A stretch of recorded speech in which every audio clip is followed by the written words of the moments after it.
Going to get started now. And I want us to think about times that we've gone into a plane. We take off, we're in the plane, it's a nice day, the plane starts to go up, all of a sudden there are clouds in the sky.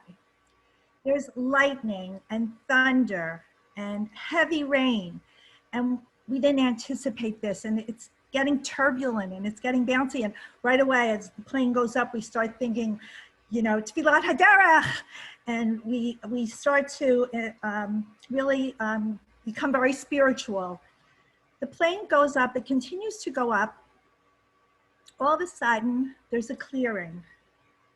You start to relax. The sun is there. The sunshine. Relax. The pilot has actually gotten into the clearing, and we can feel like we are in good hands. Now, let's think about a different day. We're on the ground. We look up. It's a gorgeous day. Some of us like to walk in the morning, and we see this in the morning. Beautiful cloud formations, or at sunset, beautiful cloud formations. And we look up and we see the immensity of the world and of our existence and of our life. And we appreciate Hashem, like what else could make such a gorgeous, big, beautiful sky. And the clouds, sometimes if it's a very blue day, we take it for granted. But the clouds help us bring our eyes up higher. So we see that there's two different ways that the clouds present ourselves in that nice, smooth, looking up and appreciating the bigness of the world. And then we can appreciate Hashem, or even like when there's tension and there's bumps in the road. Sometimes that brings us closer to coming to Hashem. You know, there's different ways that we can come to it. And like I tell, you know, we see things, all of us see things a little bit differently. And as I tell my children when I teach them in art classes on Zoom or sometimes in person, that, you know, I had a lot of experience as an occupational therapist, and there are so many children that I've worked with. And when you are leading the way and you're teaching, very often, sometimes the children will get frustrated because their work does not look exactly like your work. So I start off right away and I say to them, you know, do we have the same eyes? We all have different eyes. We all have different color eyes, you know, we have different way of looking at things. So we have very different ways. Our perspective is differently. When I draw something, you know, as a therapist, I'm always thinking about my eyes and my hands working together. Everybody's eyes and hands work together. So we come to any situation with different perspectives. And that doesn't mean one is the right and one is the wrong. We're coming to it with different perspectives. And by doing that, that gives us individuality. At the same time, though, when I'm teaching, I do set certain rules. I want their hands to be holding the pencil a certain way. There are some rules. Okay, now let's think about those clouds again. So those clouds provided us with something, you know? So how do clouds relate to our holiday that we're celebrating now, Sukkot? We are in this very beautiful holiday of Sukkot. And when we think about protection, do we think about a sukkah? Okay, and we're going to talk about the Pesukim and see how that relates to protection and sukkah. Like when you think about being protected from Hashem, by Hashem, you don't think about being outside, do we? Do we think about being outside, or do we think about being, one second, I have to let these people in, sorry. So we think about protection, one second, I gotta get back to this, okay. on 1 minute. Somebody was supposed to be doing this waiting room, but thank you, Andrea. I know you're there. Okay, 1 minute. Okay, so when we think about protection, we are not thinking about leaving our homes, right? When we want to get warm in the winter time, we think about going into our sukkah. No. When we think about getting cool in the summertime in Florida all year round, we don't think about, oh, let's go out into the sukkah and have a nice, cool experience. So we have protections in our home that we don't have in the sukkah. So now, when we were in the desert, let's talk about in the desert now. What were we in? Okay, so in the Torah, we see that it said the Sukkot Teshvu Shivat Yamim. That in the sukkah we should sit for 7 days. Okay, and then it goes on to say, in order that your generation should know that I had the children of Israel live in booths. When I took them out of the land of Israel, I am the Lord your God. Laman yedu dorotechem ki besukot hoshavti et bnei Yisrael b'hotzi'i otam me'eretz Mitzrayim ani Hashem Elokechem. Hashem brought us out of Egypt. We left our homes in Egypt, but wait a minute, we're talking about Sukkot now. This seems like a different holiday we're talking about. Are we talking about Sukkot? Are we talking about Egypt? Are we talking about Pesach? So the thing is, when recently my husband gave a class and he highlighted a connection between Sukkot and Pesach. We see there's a connection. Again, I'm an occupational therapist.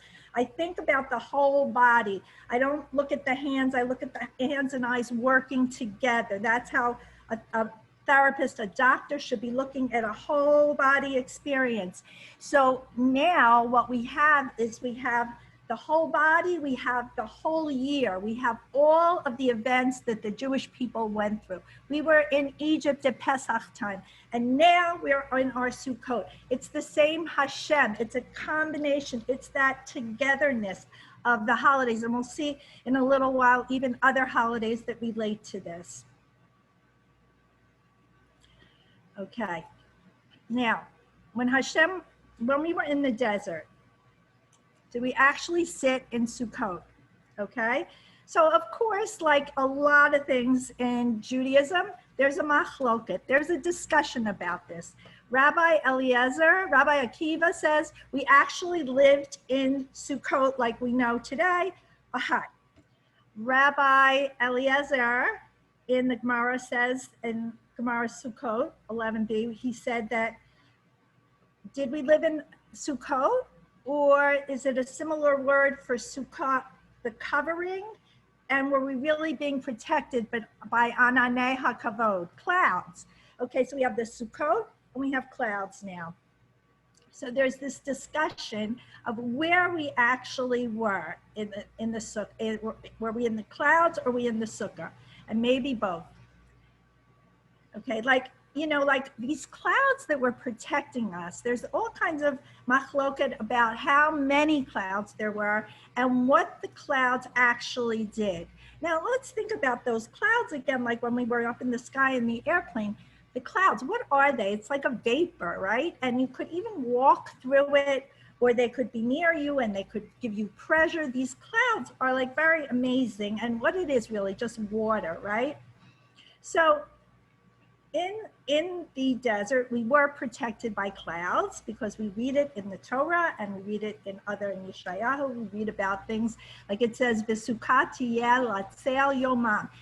The sukkah, I mean the clouds, and the word sukkah is used there, but it's actually referring to the coverings of the clouds, that they actually were.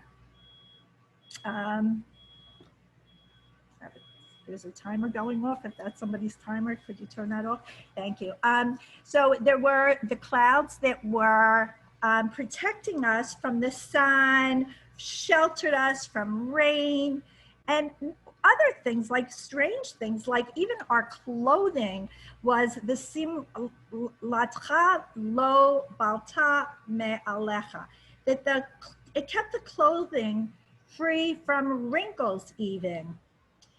And it even led us through the desert. There was a cloud that went before the people that sort of flattened out the ground and got rid of serpents and made it pleasant and easier. And even there's even one midrash that says the directions were called out. There was actually a GPS at that time. The directions were being called out by Hashem. So we have all of those all that information in the Torah of different types of clouds that there were. And Hashem, holech lifnehem yomam ba'amud anan lenachotam halderech balayla ba'amud ha'esh la'ir lahem lalechet yomam balayla. And the cloud, Hashem had these clouds go in a pillar of cloud. They caused them to lead the way, and at night in a pillar of fire to give them the light, so they could travel day and night. So there we have like a lot of information about the clouds. And then we have our Sukkot. And the clouds make us understand this kind of invisible type of protection that we had, this like vapor that was surrounding us. And Rabbi Yosef Karo said that when we're sitting in the sukkah, if we don't think about that surrounding protection of Hashem, then it's like we didn't even sit in the sukkah. So it's this experience of feeling that protection that's so important. It's not just like we decorate the sukkah and we have a beautiful sukkah to sit in and we sit with our friends and we eat. That's one aspect of it. But the actual understanding about this constant protection, this providing over us, that is really the miracle of Sukkot, and that is what we're really celebrating.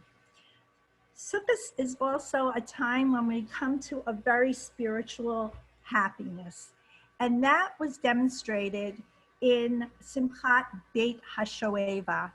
And Simchat Beit HaShoeva was the time when people brought water, and you know in Yerushalayim there's very few sources of water, so water is very, very special to the world, and especially in Israel, and especially in Yerushalayim. And they brought this water up from this, if any of you have, I'm sure some of you have been there to the Silwan area, and Mei Shiloach there. And you go there and you think you're going to be like in this big well, and it's like this little tiny narrow little area. And you know, so those of you who have been there understand it's very little there. And they brought that water all the way up, and I once had to climb that very big hill all the way up to the temple gates and up into the Beis HaMikdash. And it was there to celebrate. It was part of the process of the celebration of that holiday, and part of the process of the offerings that were given. And they said if you hadn't experienced seeing that, it was like you never experienced simcha in your life. You never experienced any kind of happiness that came close to it. Apparently there was dancing, and we know from like the Tehillim where they talk about that certain psalms were sung with certain instruments and conductors, and you know there were like big things happening there, and people were coming from all over, and they were dancing and singing and instruments. It was just a beautiful event. So that type of simcha is what also we should be thinking about, that simcha. Now, why is water so special? We know why water is so special. We live in Florida, so any day you go without your water, it's like, I forgot my water. So, but the thing is that the water also is plain. It's not lemonade. We always talk about making the lemons into lemonade, but actually the simplicity of the water is what is so beautiful.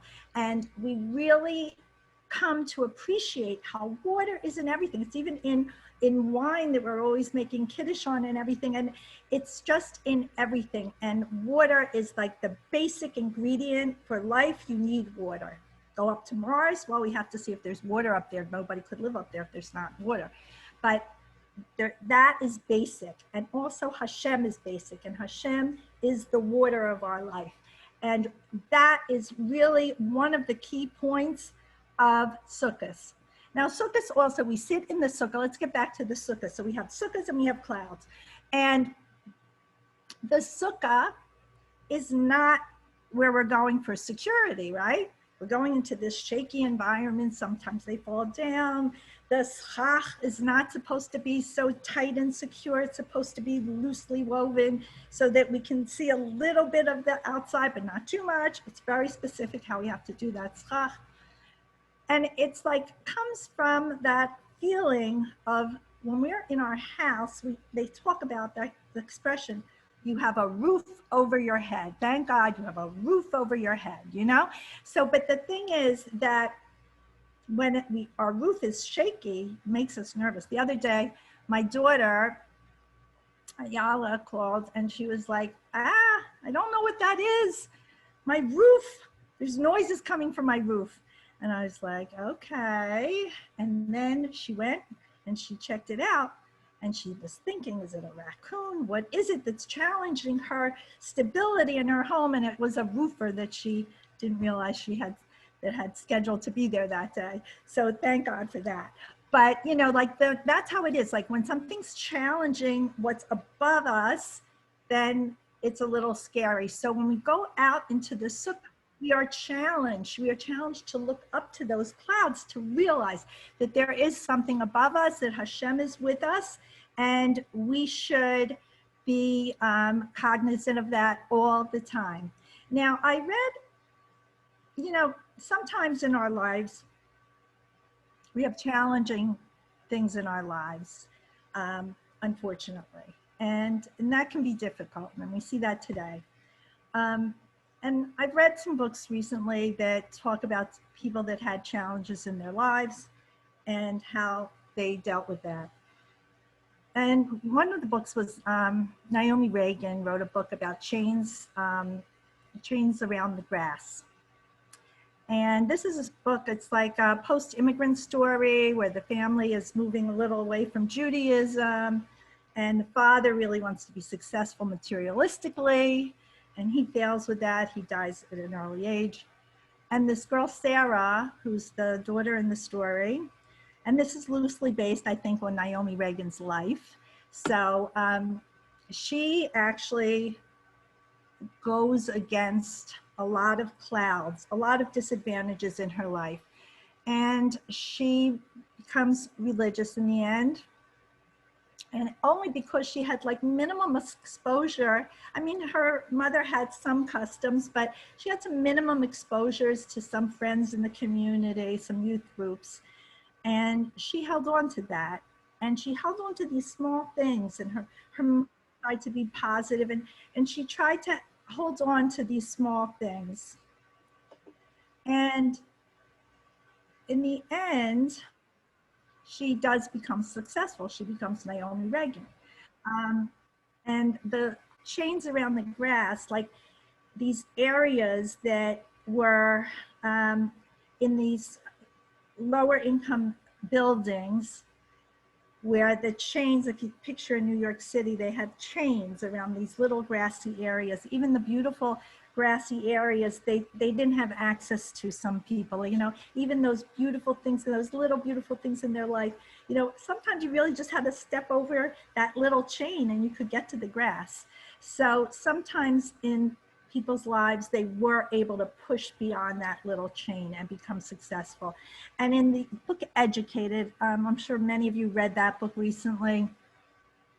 So in that book, she comes from a very different world. There are a lot of negatives she has in her life, in her family, and she sees a little bit of a different life outside of her family. She sees a little bit different life, like when she goes to the youth group, when she goes to the church. And she holds on to the positives in her life and in herself and those little exposures outside, and she changes who she is. So we think about those clouds again in the sky that we're looking up to or that we're inside the plane. And actually, sometimes those clouds can provide a path for us. Like the pilot was going up. He didn't know where he was going, but he knew he had to get above the clouds. So that happens in our life also, that we can focus like that. Now, the term sukkah is also used in the expression that when we bench, we say Sukkat David Hanofelet, that we're talking about the sukkah of David that fell, and that refers to the temple. And you know, there are times in the Jewish history also where we have fallen. We were with Moshe. We were seeing miracles all around us, and we ended up making a golden calf. And we fell. But Moshe comes down and he's very disappointed. And Hashem is disappointed. But then, after this, Moshe goes back up again. We get another set of luchot.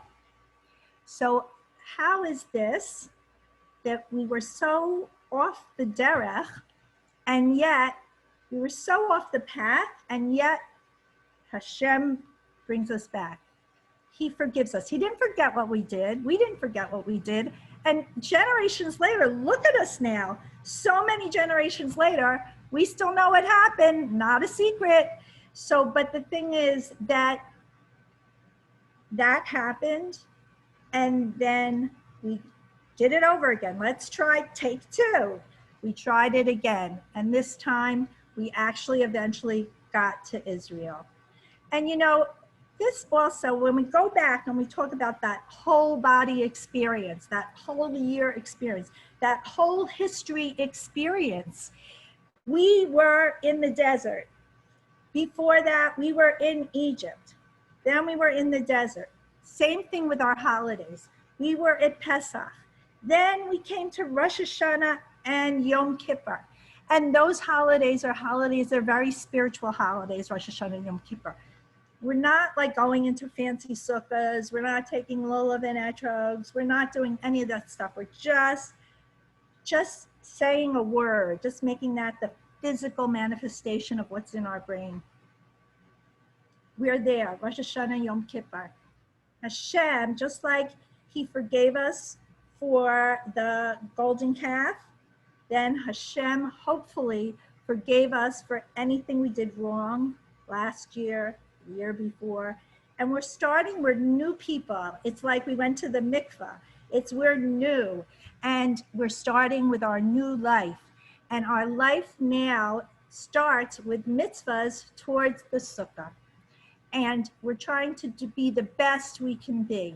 But this time, there's a physical manifestation. There's the sukkah that we see in front of us. Rosh Hashanah Yom Kippur, we don't have those physical elements. Sukkahs, we have the physicality of the sukkah. And we sit in the sukkah, and now that we know a little bit about the clouds, we think about the surrounding of the clouds. It's like that pilot, you know? The pilot went up in the air, and he actually went beyond the clouds, and there was light. You know what? The light was always there. It was there, always. We just didn't see it. We were going through the clouds. So that's how it is now. You know, sometimes when I walk in different places. I've walked in parks, and there's a few times I've gone to this one place, and there's a jogger there. And the jogger always expects me to move over and gets frustrated that I'm not social distancing with him. Okay, I got my mask on. This guy doesn't have a mask on, and he's jogging away. Well, you know what? One time I walked over, there was a parallel path. So I walked over to the parallel path. He stopped yelling at me. I stopped yelling at him. We all felt good. And I was like, wow, that was easy. I just had to move over a little bit. Well, the next day, guess what happened? The jogger was coming by. And you know what? He wasn't behind me. He was in the other path. He realized, you know what? There can be more than one path. And which one is the right path that we can take? And that's what we have to really analyze every day in our life. Which is going to be the path we're going to take? Which is going to be the path that's going to lead us to greater heights? Which is going to be the path that's going to take us out of the clouds? Even if we're going through something difficult, we can think about that there is a light beyond that Hashem is surrounding us with strength and with goodness. And, you know, I just want to close with saying that when we first moved here, I got invitations for Shabbos months before, and I'm sure everybody's laughing now. I don't have my gallery view on, but I'm sure everybody's thinking about all the months and weeks in advance that people invite here. I never had anything like that in my life. And so the thing is that we all had our plans before March. We all did all that advanced planning with our calendars all booked up and our doctor's appointments and our trips, and everything stopped in March. And I forget exactly what the day is. Everybody probably knows except for me exactly that day in March when just stay home, don't move. In the beginning, we didn't even know how dangerous this was. And we just like totally froze. And you know what? Hashem is really in control.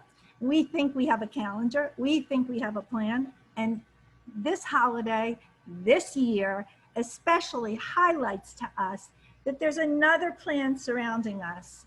And we can make our little steps forward and hope that they'll work out from day to day. But our steps should be in a certain path, in the right path. And we should constantly surround ourselves with that feeling that we have protection, that there is a plan. Even if we're going through something difficult, those clouds actually are just, it's just water. It's just vapor. And we can actually walk through a cloud. We can walk through fog. So we can do this.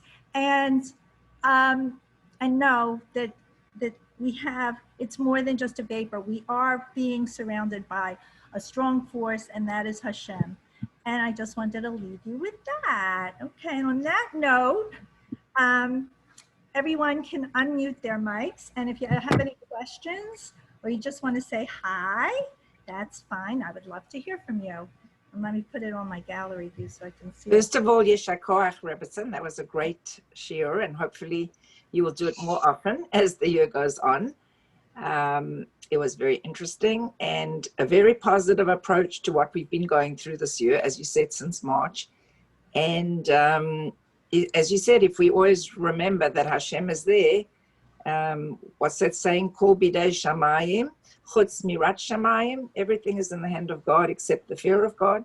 And I think that's the important thing, as you said, that above those clouds, Hashem is always there and everywhere. He's everywhere. And right. So great. Thank you. You know, it's one thing to say it, and then like when you think about it and then you research it and then you really try to bring it into yourself. That's, I think, the key. And I think that's the hardest part. Like, we can all say words, but when it comes into really feeling it inside yourself, I think that's the real hard part. And hopefully we'll all, you know, work on it. And and when you daven and you say the same words all the time, it's like you're hoping like you'll get to a different level of understanding and appreciation of those words and those feelings. Anybody else want to share? Pixel 2, I don't know who you are, but you can talk. Hi, Rita. Thank you so much. I stayed home special. I saw you this morning on it, so now I'll do my shopping. I had to choose. So to all of you and to Boca from Brooklyn, Mark and I, it should be a good event here, and it should be good yontif coming in and good thoughts. Thank you so much. I see Pixel 2 is my daughter. Hi, Nav. So I think Nava, I'm sure Nava has something to add. What can you add, Nava? I just had a poppy seed bagel, so I'm afraid to talk. Oh, my God. Okay. Hi, Nava. Hello. Hi. You're implanting seeds of learning, I feel. Yes. That was beautiful. Thank you for sharing all of those thoughts. Very nice, Barbara. Oh, hi, Jen. That's my sister. Yeah, Benet reminded me, and she was very upset she couldn't get on because she tried clicking whatever, and I told her you had to write it in, but I don't think she managed to write it in. It wasn't. Okay. I made sure to invite a few of my family, so at least 2 people would be here. Very nice, Barbara. Yasgur. Oh, you had it. Right, well, Hi, Barbara. Who's Hi, that? Barbara. Got This is in. Oh, Oh, B'nai. I just got on. Got in 5 minutes ago, but I'm I sorry. did. It was 5 minutes. No, ago. you Tried couldn't for click. half You an had to hour. write it in. You had to write Did it you in. tape it, Barbara? Yeah, it's taped. Don't worry. It's taped. Benay, Anyway, I Benay, just want to is thank that you, the everybody. sister? What show? Rebecca, is Benay the sister from Efrat? That's my sister B'nai, yeah. And the other one is Janice Janice. from Yeah, Renata? Janice is in Renana, Yeah. B'nai's in Yeah. Efrat, right. So Yeah. B'nai said she Hi, doesn't know your everyone. friend, but Wait, you don't see you me? might know Oh, her. I put my picture on, but you don't see me, I think, right? Oh, my camera is backwards. I Hi, have to go like this. Hi, Hetty. Barbara. I'm saying camera's hello from backwards. Modi. I'm You see saying me hello now? From what? Where are you, Hetty? I'm in Modi'in. How are Oh. you? Hi, Ayala. This is Carla's mother, as you know. And it was Kansas very, City. as soon as I saw that your name was affiliated with the Sheer, I said I'm signing on. So That's so hello. weird. I didn't even, how did you even get that? That's so interesting. All right, we'll talk another time, Hetty. Okay. Yes. Enjoy. Bye-bye. Okay. Anyway, hi. It was good. It's great seeing you. Thanks for your words of wisdom. Wow. Thank you so much for coming and joining. Oh, my camera's not working. All right, I want to wish everybody a good Yantif, a good Shabbos, and good Simchas Torah coming up, and there should be a lot of simcha in everybody's life. And Barbara, how's the weather there? Is it raining or dry? not yet. I think it's supposed to rain later, Gorgeous. but it's actually Today is supposed to be a good day. beautiful. And what Saturday. about, I wish what that was, what was first day Sukkot? First day Sukkot, was it raining? Yeah. Thank you, Barbara. Thank you so much. Bye, Thank Barbara. you again, Rebetson. Chag Bye. Sameach. I've been Chag Sameach, And he's also everybody. going to have a few people in from Modim l'simcha. Oh, my camera's not working right. Thank you. Bye. Bye-bye. Okay. Thank you. Bye-bye. Everybody. Bye-bye. Chag Sameach.